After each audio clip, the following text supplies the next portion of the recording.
I want to talk about the amazing benefits of radishes, okay? The number one single best thing for mucus that you can use would be radishes. Radishes have certain properties that are high in sulfur that help pull mucus from the deep sinuses in the body.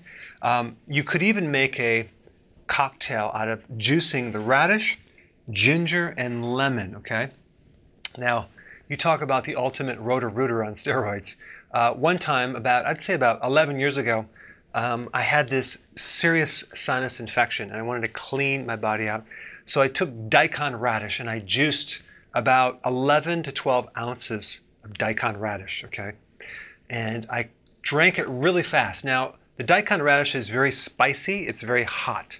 And by the time it hit my intestines, it was on fire.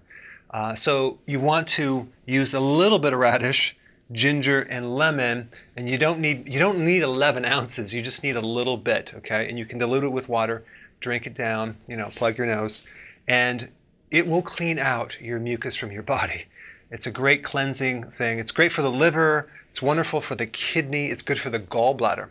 And definitely it's great for the lymphatic system. It has anti-cancer properties. It's one of the cruciferous vegetables, but I normally recommend it for anyone that has mucus or real thick mucus that they can't seem to get out of the deep sinuses through here or even the back of their sinuses up in their head. All right? Okay, thanks for watching. Hey, if you haven't already subscribed, press the button below and I will keep you in the know. Hey, that rhymes.